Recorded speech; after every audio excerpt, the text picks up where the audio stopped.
Fala galera, Marcelo Forlani aqui, temos mais uma convidada especial aqui para falar de um filme que está indo para Veneza. Estreante, Mariana Brennan, estreante em ficção, né? Já temos aqui os documentários e a gente vai falar um pouquinho sobre Manas. Mariana, brigadão por vir aqui falar um pouquinho desse projeto que é lindo, mas muito pesado. Eu queria entender como que você conseguiu fazer, porque Manas mexe numa ferida que a gente tem, né, muito forte para muitas pessoas. É uma realidade doída, né? Primeira coisa, obrigado por ter vindo aqui, bem-vinda. E eu queria falar de Manas. Antes de mais nada, eu queria entender como que Manas foi parar em um dos maiores festivais de cinema do mundo, que é Veneza. Só isso. Só isso. Apenas. Bom, primeiro, obrigada. É um prazer estar aqui. Estou super feliz. É muito bom para o filme também, para o Manas estar aqui. Foi uma longa jornada, assim, é um projeto de 10 anos. E como ele chegou em Veneza, eu acho que é um reconhecimento do trabalho, acho que do resultado desse trabalho, do filme, da qualidade do filme, mas também de um trabalho muito intenso que a gente fez de internacionalização do filme, né? A gente sabe, não é fácil ser selecionado para um festival como Veneza, Cannes, Berlim. Então, desde 2019, a gente foi a primeira vez para Berlim, no mercado, quando a gente não tinha filmado ainda estava em roteiro, então apresentando para agentes de venda, curadores de festival. Então a gente foi fazendo esse processo ao longo de 4 anos. Fomos para Cannes agora, no início do ano também. Com ele já quase pronto. Com ele já pronto. Com ele já pronto, com corte, mostrando para algumas pessoas, né? Foi assim. E aí a gente inscreve, enfim, tem essa, né? Quando você tem, no caso, um agente de vendas internacional já conectado com o filme, isso te ajuda muito, né? Ou no caso de Cannes, por exemplo, um coprodutor francês, né? Coprodutores, a gente teve um caminho mais longo, assim, mais difícil de conexão, porque também eu acho que é uma coisa particular da minha trajetória, eu nunca fiz um curta de ficção.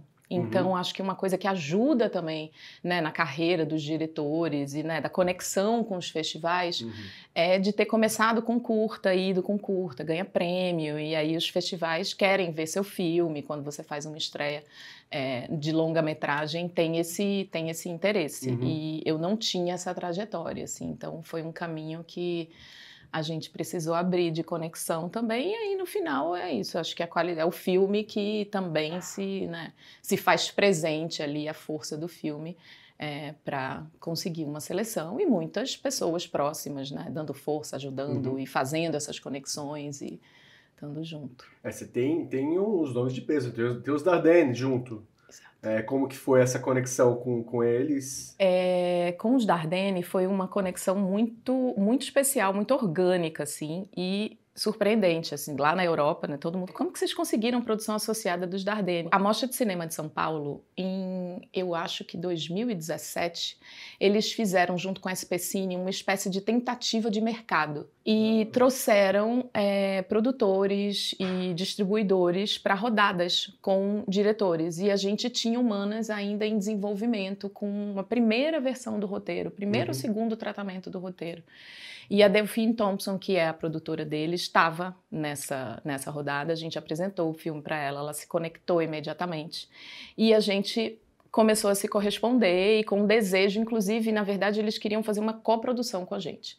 E aí, nosso coprodutor é português, que é o Luiz Galvão, da Fado Filmes, e a gente não tinha um coprodutor francês. O Brasil não tem acordo direto com a Bélgica.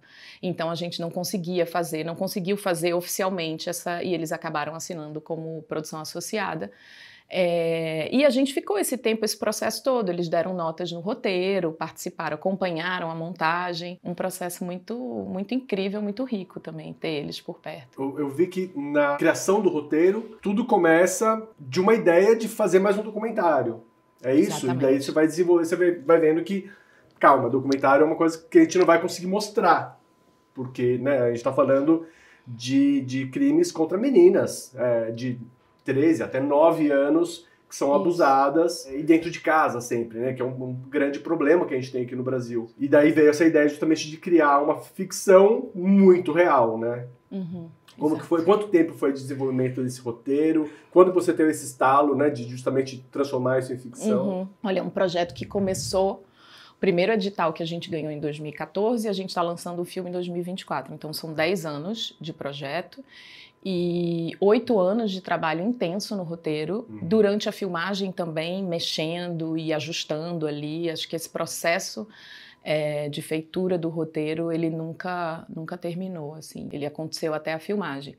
E começou com uma ideia de documentário de denúncia, que seria o mais natural, assim, quando eu fiquei sabendo dessa situação de exploração sexual dessas crianças. Isso foi em 2013. Eu estava lançando o documentário do Brenan, aqui em São Paulo, e num almoço com a Fafá de Belém, que é paraense e uma amiga, ela me contou.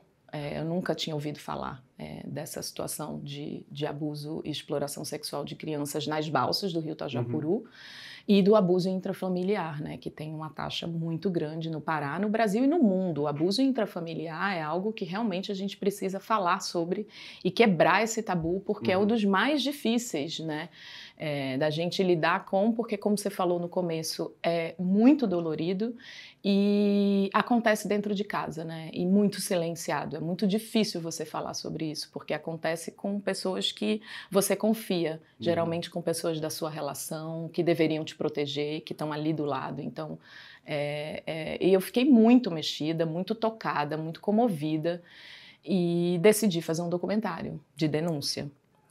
E logo no início da pesquisa, assim, em 2013, já começando, entendemos que seria impossível fazer um documentário, porque não dava para expor essas crianças a uma segunda violência, e estava abrindo um edital do Fundo Setorial de Desenvolvimento de Roteiro, que infelizmente eu acho que não existe mais, mas é realmente algo fundamental, eu acho, para o nosso cinema, para o desenvolvimento do cinema brasileiro.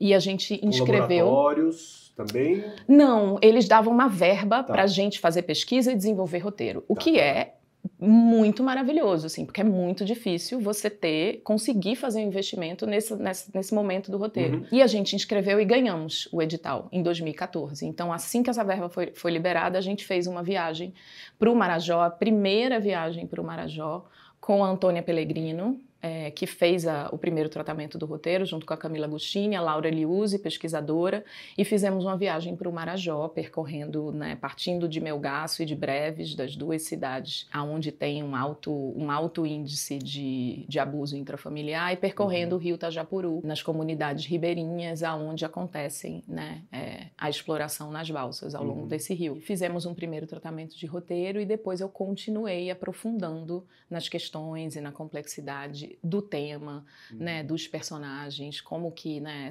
uma criança, né, pela perspectiva dessa criança, como que ela se sente, quais são as consequências disso e acho que a pergunta que você fez no início, né, como fazer um filme sobre esse tema tão difícil, assim, desde o início estava muito claro pra gente no roteiro que não teria nenhuma cena de violência, nenhuma cena de, né, expositiva sexual. Acho que é um filme feito por uma mulher também, né, pelo nosso olhar, né, uma criança, eu tinha uma preocupação muito grande com isso, e de trazer empatia do espectador, assim. Já é um tema muito silenciado, que as pessoas não, né, é difícil falar sobre isso, é difícil olhar para isso, então como convidar o espectador e segurar ele durante 1h30, durante essa trajetória, assim. E para mim esse era o maior desafio, assim, esse filme ele precisa ser, você precisa conseguir assistir ele e se comover e, né, acompanhar essa menina nessa trajetória e que isso cause, né, reflexão e transformação no espectador. Mas foram sobre o roteiro, assim, eu acho que o filme, acho que a densidade, a delicadeza, né, toda a construção narrativa, emocional, psicológica, desenho de som, fotografia, isso tudo vem de um pensamento assim do roteiro, desses anos todos que a gente conseguiu se dedicar e se debruçar. Depois com Felipe Scholl, Marcelo Grabowski, que também 2 roteiristas, a gente trabalhou durante 5 anos nesse roteiro. Fizemos o laboratório, fomos convidados para participar Sam Spiegel Film Lab, que é o laboratório de Jerusalém, eles convidam os projetos. Isso também já resultado de uma viagem para Cannes para apresentar o projeto e do apoio do Cinema do Brasil também com as conexões. E a gente participou desse lab, teve um consultor maravilhoso, que é o Thomas Heiler, que foi curador de Berlim. E a gente... Legal. Eram 3 módulos, assim, ao longo de um ano. Você se encontrava 3 vezes e desenvolvia esse roteiro. E eles aceitaram a gente, porque esse lab geralmente são 2 pessoas, só roteirista e diretor e produtor. E nós éramos um time de 4 pessoas, junto com a Carolina Benevides, que é produtora do filme e co-roteirista. E esse foi muito... assim, foi fundamental, assim, esse mergulho junto com eles. E aí ganhamos o Emerging Filmmaker Award do Jerusalem Film Lab, que também ajudou a gente nessa internacionalização no caminho. E aí o roteiro estava pronto para filmar. Foi a partir desse roteiro que a gente filmou Humanas. E eu queria, a primeira coisa parabenizar, tem isso que você falou que é muito importante. Por ser um filme feito por tantas mulheres, com a mão de tantas mulheres ali, ele mostra realmente com muito respeito, carinho e empatia as meninas que estão ali. A gente vê outros filmes que mostram... eu estou lendo um livro, exatamente, passado aí no Pará, que descreve de uma forma muito dura essa realidade. E que eu falo assim, putz, eu não quero ver isso, sabe? Eu não quero ficar... Eu sei que essa realidade existe, mas eu não quero. E, assim, você mostra de um jeito... Tá ali, mas sem mostrar. Né? Tipo, isso, no olhar, no jeito que a Tiele, uma hora, ela tá brincando de boneca, toda feliz, dançando. Depois você vai ver que ela tá retraída, ela tá dentro de uma concha, ela tá se fechando pro mundo. Nessa sutileza, assim. E isso, eu acho que essa visão feminina faz essa diferença que é fundamental, que eu queria ver mais, porque, sério, eu tenho uma filha de 12 anos, então, assim, a dor que eu vi a Tiele sentir ali, tipo, eu não quero jamais que minha filha passe por nada parecido, e infelizmente essa é a realidade que a gente vê se repetindo, né? A gente sabe que isso acontece. Eu queria saber como que foi para vocês... E depois filmar, vocês tiveram, e até também durante a pesquisa, assim, vocês tiveram dificuldade de conseguir colher depoimentos, na hora de filmar, vocês tiveram, tipo, na hora que vocês falavam o que vocês estavam fazendo ali, tinha gente que falava assim, olha, melhor você não ir por aí, toma cuidado, tal, como que foi, tipo, os medos que chegavam para vocês, se é que eles chegavam na hora de produção? Eu acho que durante a produção a gente teve um cuidado muito grande. Primeiro que, né, você fazer essas viagens para o Marajó e pegar um barquinho, né, e percorrer o rio Tajapuru tem uma questão, né, de segurança, enfim. A gente teve um cuidado muito grande com a equipe que estava fazendo a pesquisa, os roteiristas e quem estava, né, nesse início do projeto, mas a gente foi muito bem acolhido, assim. A gente teve a personagem da Dira, ela é inspirada na irmã Maria Henriqueta, que é uma mulher maravilhosa, defensora dos direitos humanos e das crianças, e ela faz um trabalho, tem uma atuação muito importante, né, contra a violência de crianças e adolescentes, tráfico humano, o abuso, e o delegado Rodrigo Assunção, que era do Marajó, então eles receberam a gente, o delegado Rodrigo fez a primeira viagem, na segunda já tinha uma outra delegada que estava combatendo pirataria, então ela nos acompanhou, então a gente teve sim essa preocupação, e também de uma escuta muito aberta e muito profunda, de ouvir as pessoas da região e que passavam por isso, assim. Então, a gente não encontrei dificuldade de conversar com assistentes sociais, com pessoas envolvidas que né, cuidaram dessas crianças. Então, Humanas é todo inspirado, né? Claro que tem um tanto de ficção, obviamente, de construção, mas ele é inspirado em relatos de mães, né? Porque, assim, acho que conversaram comigo, todos eram pessoas, mulheres mais velhas e não crianças, né? Não conversei com nenhuma criança, mas os relatos que a gente ouvia de assistentes sociais e de conselheiros tutelares e de pessoas envolvidas no cuidado com, né, com essas crianças e adolescentes. Então, a gente não encontrou nenhum tipo de restrição ou de, né, né, deles, muito pelo contrário, assim, eu vi uma vontade, né, de falar e de pedir ajuda e a gente teve só um cuidado para,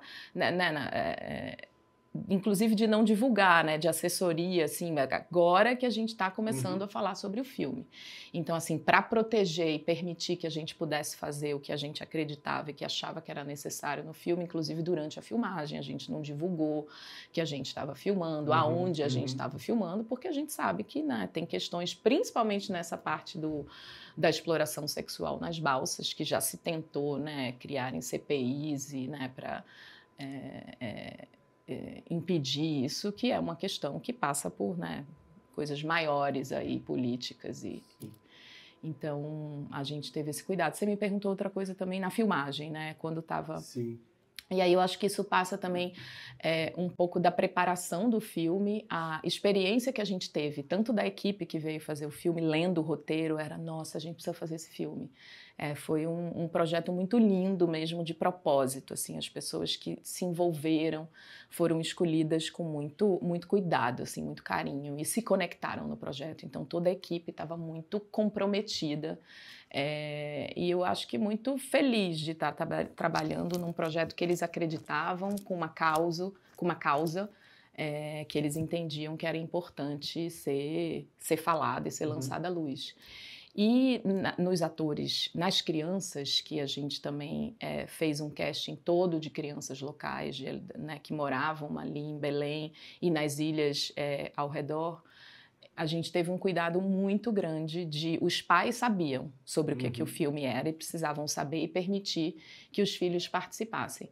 Mas a gente teve muito cuidado ao contar sobre o que era o filme e que tipo de detalhe, que tipo de informação era dada. Então, a Carolzinha, que tinha 11 anos, né, a idade da personagem, ela não fazia nenhuma cena que tinha, né, alguma questão mais pesada, densa de abuso.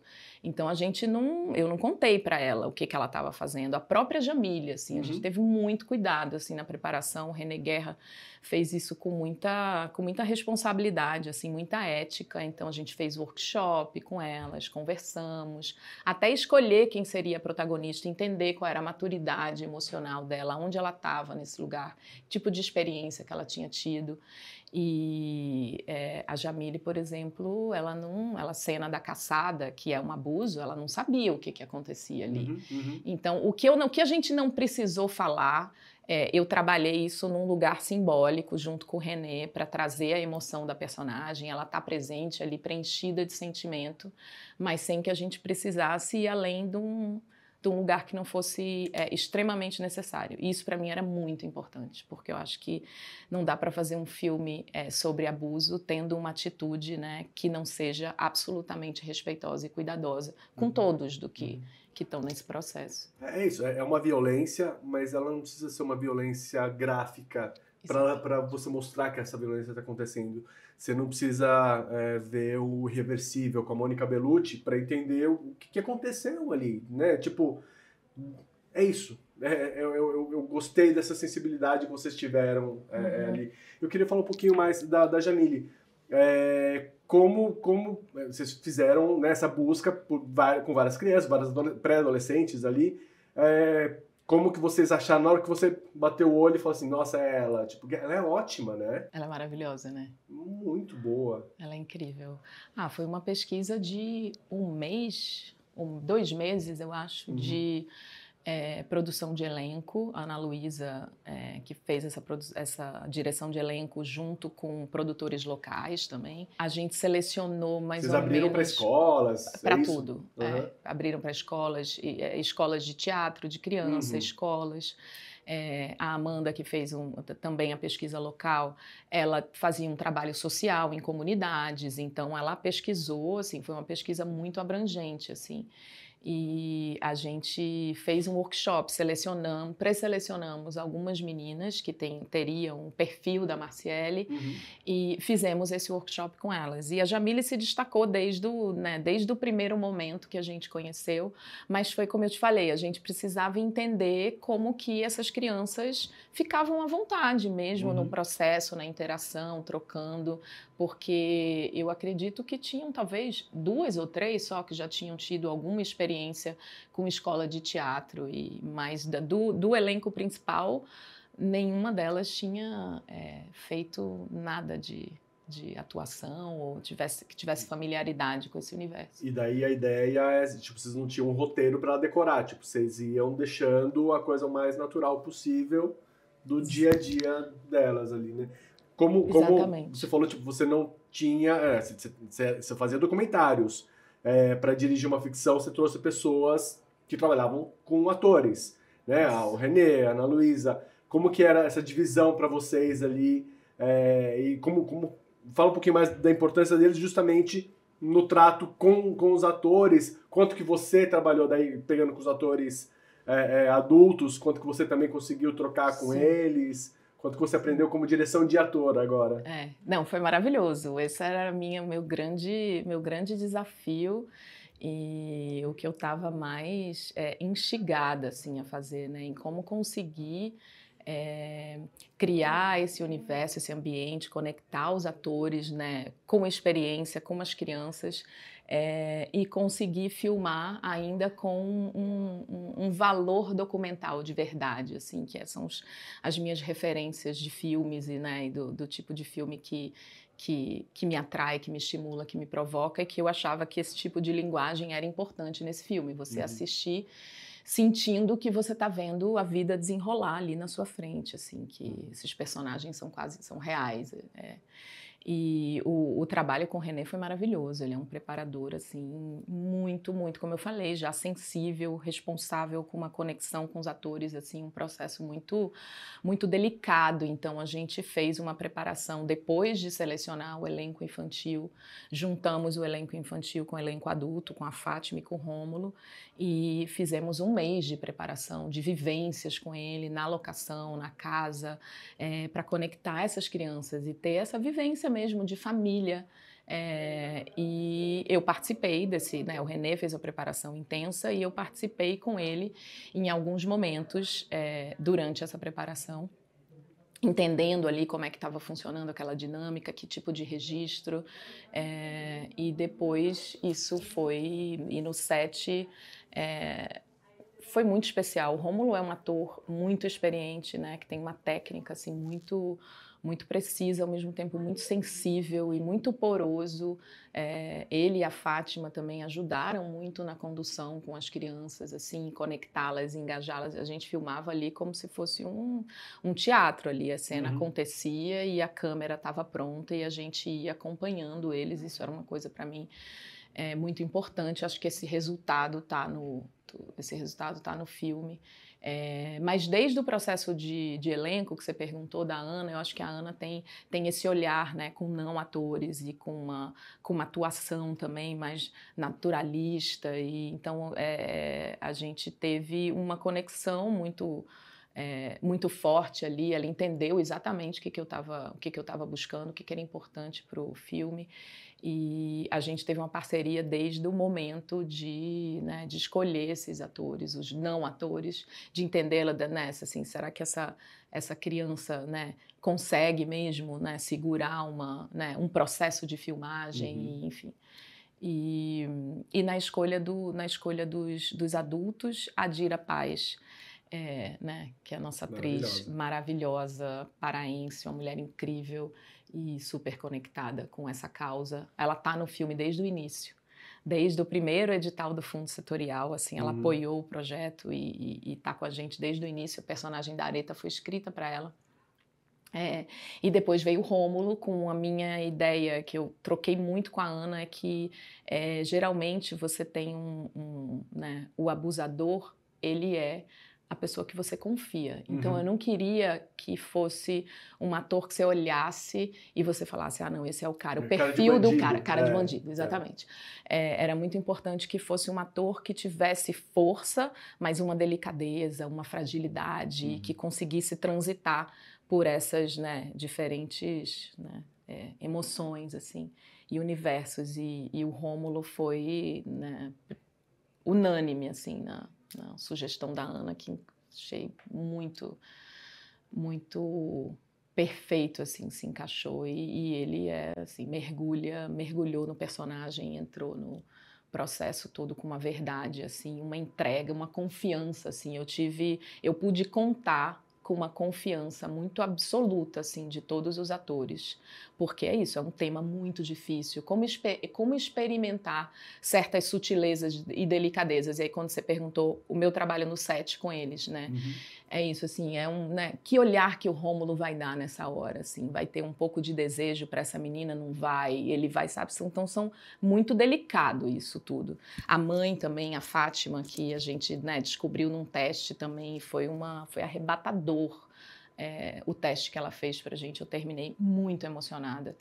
E ela também foi de uma coragem, assim, muito, muito impressionante. E foi isso, assim, acho que foi um set muito cuidadoso, muito amoroso, respeitoso, de confiança. E a gente pôde experimentar ali dentro essas diferentes sutilezas, assim, nuances desse assunto que é muito complexo, né? Lá fora, quando você vai fazer um filme, uma das primeiras coisas que você tem que fazer é achar um nome forte. Sabe, você vai fazer alguma coisa, a partir do momento que você conseguiu, sabe, o Tom Cruise para fazer, você vai conseguir o sinal verde para o filme entrar em produção e tudo mais, buscar outros atores e tal. Aqui, como você falou que a Dira Paz foi um pilar, parecido com isso, assim. Foi. Como que tá funcionando as engrenagens para fazer cinema aqui no Brasil, assim? Isso, ter a participação de nomes conhecidos, de rostos conhecidos, ajudam. Hoje é mais importante você conhecer pessoas do meio empresarial. A gente passou por um momento muito difícil para quem vive de cultura, recentemente aqui no Brasil, com o último governo. Como que você está vendo agora esse momento que a gente está para continuar fazendo... A gente não tem indústria do cinema, a gente tem pessoas que fazem cinema, mas indústria a gente não tem ainda, né? Não tem ainda. Eu acho que são caminhos diferentes, assim, né? A gente falar da produção de filmes, produção brasileira independente de filme que vai através dos editais, que é a realidade da maior parte dos cineastas brasileiros, e do streaming. Agora é um outro universo completamente diferente. Então, acho que partindo para um lado de streaming, que eu nunca fiz, mas entendendo o que está acontecendo nesse momento, sim, você tem um nome, né, de um diretor importante, um produtor, né, atores importantes, com seguidores ainda, porque agora ainda tem essa questão dos seguidores. Isso faz uma diferença, mas num filme como Humanas, por exemplo, que a gente começa né, buscando editais e escrevendo projetos, eu acho que o que conta, em primeiro lugar, eu acho que é a história e a relevância da sua proposta, mas ter a Dira Paz, ter um produtor que é pontuado, né? São muitas questões burocráticas, você ter contato como produtor também, com empresários e com empresas que possam financiar, porque não adianta também só aprovar na Lei Rouanet e você não ter como captar, mas é importante também, né, os editais, né, agora, enfim. A gente estamos voltando aí, acho que é super importante, né, que agora a gente volte a ter todas as leis de incentivo e as maneiras de financiamento, que a gente não fique só dependente também da Lei Rouanet, né, Fundo Setorial, e enfim, tem agora a Lei Aldir Blanc, Lei Paulo Gustavo. Eu acho que esse mecanismo de fomento é muito importante que seja investido assim firmemente nesse momento por esse governo, para que a gente comece a se restabelecer, né? Comece e continue, né? E continue, exatamente. Depois de Veneza, quais são os planos seus e para o filme? O filme estreia no Brasil ainda esse ano? Então, nosso plano é ir para os festivais brasileiros no segundo semestre. Também mostra, Festival do Rio. E depois fazer o lançamento no circuito comercial, que a gente ainda está entendendo qual vai ser o período. Ainda não temos nada. E para você já tem um próximo projeto? Não vou pedir para você falar qual, até porque dá azar, né? Mas tem. Eu quero entender como que você trabalha, porque assim, eu vi dizer que tem gente que gosta de focar. Não, meu próximo projeto é esse. Agora tem gente que gosta de ter 10. Fala assim, eu trabalho um pouquinho aqui. Opa, peraí, estão falando bastante desse tema. Então é esse aqui que eu vou fazer agora. Como que é o seu projeto, o seu jeito de criação? Eu acho que é um pouco mais focado. Tá. Mas já tem coisas novas aí? Tem, tô pesquisando. Eu tenho projetos de documentário, série de TV, mas a ficção, eu tô agora no momento pesquisando. O bichinho da ficção pegou. E investigando um próximo projeto. Dentro dessa temática do feminino, e que é o que me interessa e me move. Então já temos assunto para você voltar aqui, Mariana. Sim. Obrigadão, viu, por ter vindo. Prazer. Espero que você tenha gostado, que o papo tenha sido tranquilo. Foi maravilhoso. Então tá bom. Obrigado. Obrigada. Valeu. Obrigadíssima.